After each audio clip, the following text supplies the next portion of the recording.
2024년 11월 19일 말씀 묵상하겠습니다. 함께 기도하겠습니다. 하나님, 복음을 위한 수고와 복음을 위한 고난이 싫어서 주님을 떠나는 부끄러운 인생 되지 않게 하여 주시옵소서. 예수님 이름으로 기도했습니다. 아멘. 오늘의 말씀은 디모데후서 4장 9절부터 22절까지의 말씀입니다. 말씀을 함께 살펴보시기 전에 개인적으로 말씀을 꼭 읽으시고 묵상하는 시간 가지시기 바랍니다. 4장 9절입니다. 너는 어서 속히 내게로 오라. 데마는 이 세상을 사랑하여 나를 버리고 데살로니아로 갔고, 그레스게는 갈라디아로, 디도는 달마디아로 갔고, 누가만 나와 함께 있느니라. 내가 올 때에 마가를 데리고 오라. 그가 나의 일에 유익하니라. 라는 말씀으로 시작하고 있습니다. 지금 사도 바울은 인생의 마지막 순간, 죽음을 앞두고 디모데에게 어서 속히 자신에게 오라고 요청하고 있습니다. 그러면서 자기 주변에 있는 사람들에 대한 이야기를 합니다. 많은 사람들이 있었겠지요. 사도 바울이 예수 그리스도의 복음을 전하면서 많은 사람들을 만났고, 또한 많은 사람들에게 말씀을 전파했고, 많은 사람들이 그를 따랐을 것입니다. 그러나 그중 어떤 사람들은요, 복음의 수고, 복음의 고난을 외면하면서 세상으로 나아간 사람도 있었습니다.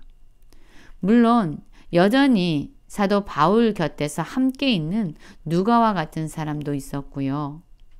또한 사도 바울의 권면에 의해서 사역을 하기 위해서 다른 지역으로 간 사람도 있었을 것입니다. 여러분, 우리가 하나님의 일을 감당할 때에 무엇이 제일 마음이 아프냐면요, 함께 동역하고 함께 주님을 위해서 일했던, 사역했던 동역자들이 떠나는 것입니다. 사도 바울은 아마도 계속적으로 수많은 상황 가운데서 자신을 떠나는 사람들을 마주해야 됐을 겁니다. 그런데 여러분, 마가가 있잖아요. 지금 사도 바울은 디모데에게 네가 올 때에 마가를 데리고 오라 라고 말을 하고 있는데, 마가는 누구입니까? 바나바와 사도 바울이 전도 여행을 갔을 때 함께 전도 여행에 동참했던 자였습니다.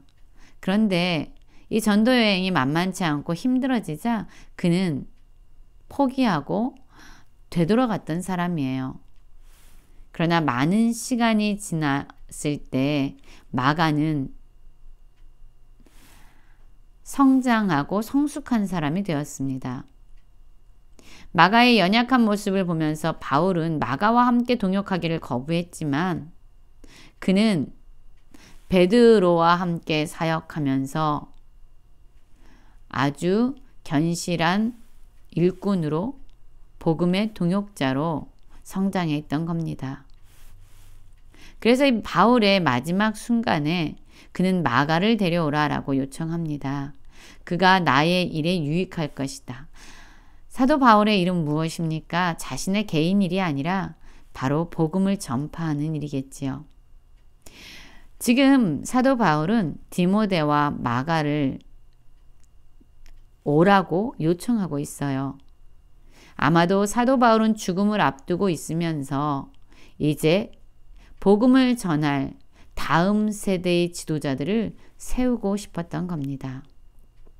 그래서 디모데와 마가를 속히 부르고 있는 것입니다. 여러분, 우리는 죽음 앞에 설 때에 무슨 일을 걱정하고 무슨 일을 위해서 대비하면서 우리의 인생을 마무리 지을까요? 이 사도 바울은 자신의 생명과 상관없이, 자신의 안위와 상관없이 교회를 견실하게 세우는 것, 복음을 더 담대하게 전하는 말씀의 다음 세대를 위한 사역자를 세우는 일, 그 일에 많은 관심을 가지고 있었던 거지요. 오직 주님의 말씀을 전하고 오직 주님의 복음을 선포하기 위해서 그는 여전히 전념하고 있는 것입니다. 내가 올 때 내가 드로와 가보의 집에 둔 겉옷을 가지고 오고 또 책은 특별히 가죽 종이에 쓴 것을 가져오라 라고 말합니다. 14절에서 보면은요.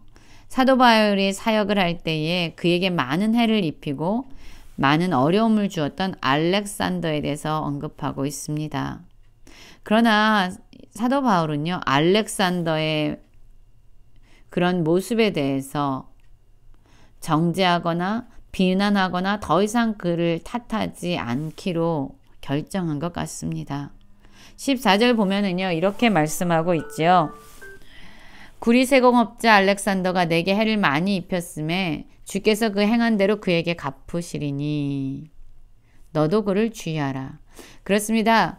사도 바울은 알렉산더가 자신에게 얼마나 많은 해를 입히고 어려움을 주었는지 분명히 말하고 있지만 그에 대해서 내가 대가 지불할 것이다. 그에게 복수할 것이다. 라는 이야기가 담겨 있지 않습니다. 오히려 그 모든 것을 주님이 공의롭게 심판하실 것을 믿으면서 주님께 원수갚음을 올려드리고 있습니다. 주께서 그 행한 대로 그에게 갚으실 것이라고 믿으면서 그는 알렉산더를 하나님의 손에 올려드리고 있는 것입니다. 여러분, 우리도 이러한 삶을 살아가기 원해요. 우리가 이 세상을 살아가면서 왜 상처를 안 입고 왜 고통을 안 당하겠습니까? 우리를 오해하고 우리의 삶에 많은 어려움과 괴로움을 준 사람들이 분명히 있을 것입니다.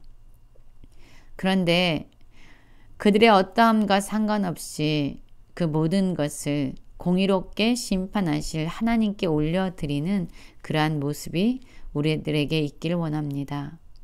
16절 보면 내가 처음 변명할 때 나와 함께한 자가 하나도 없고 다 나를 버렸으나 그들에게 허물을 돌리지 않기를 원하노라 라고 다시금 말하고 있습니다.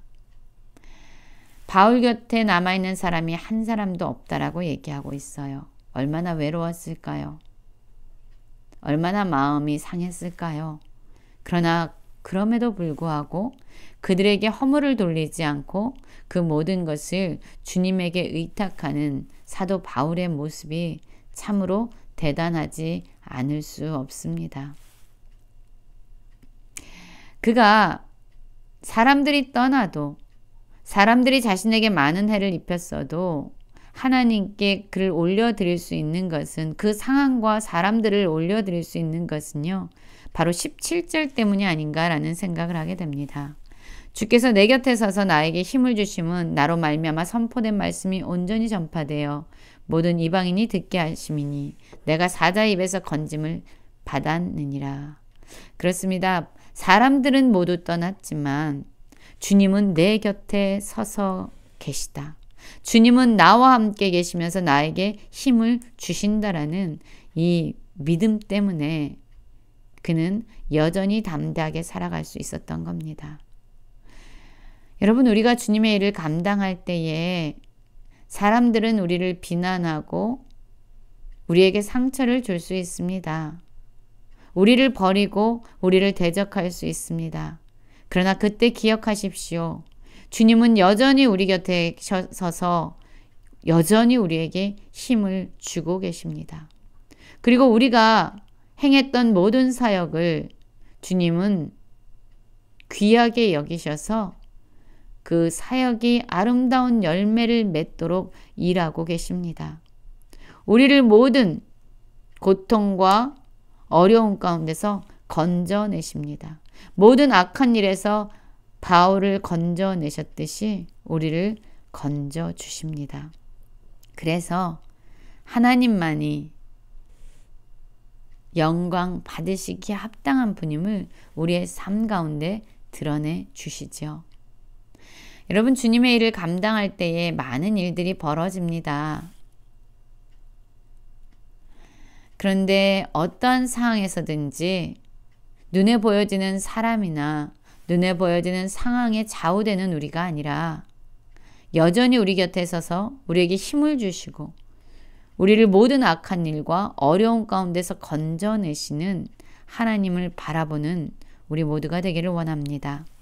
4장 19절 보면 브리스가와 아굴라와 및 오네시보로의 집에 문안하라. 사도 바울은요, 자신의 사랑하는 영적 아들 디모데에게 유언과 같은 편지를 쓰면서 그 마지막을 문안하고 축복하면서 마무리하고 있습니다. 에라스도는 고린도에 머물러 있고 드로비모는 병들어서 밀레도에 두었느니 너는 겨울 전에 어서 오라. 오블로와 부데와 리노와 글라우디아와 모든 형제가 다 내게 문안하느니라. 나는 주께서 내 심령에 함께 계시기를 바라노라. 은혜가 너희와 함께 있을지어다. 그렇습니다. 많은 사람들이 사도 바울을 떠나갔지만 그럼에도 불구하고 여전히 그의 곁에서 함께 사역하는 사람들이 있었고요. 무엇보다도 주님께서 함께 하셔서 사도 바울이 모든 사역을 감당할 수 있도록 힘을 주셨습니다. 이제 사도 바울이 걸어갔던 그 길을 디모데에게도 권면하고 있는 거예요. 많은 사람들이 떠났지만 여전히 사람들이 남아있고, 그리고 무엇보다도 주께서 내 심령에 함께 계셔서 은혜가 너희와 함께 있어서 이 복음 전도의 사역을 계속적으로 감당하기 원한다라는 바울의 메시지를 마지막으로 디모데 후서를 마무리합니다. 여러분, 외로울 때 있습니다. 하나님의 일을 감당할 때에 상처를 받을 때도 있습니다. 그러나 절망하지 마시고 여전히 내 곁에 서서 나에게 힘을 주시는, 우리를 모든 악한 일과 고통에서 건져주시는 주님을 의지하면서 주께서 우리에게 주신 그 모든 사명을 끝까지 감당하는 모든 성도님들 되시길 간절히 기도합니다.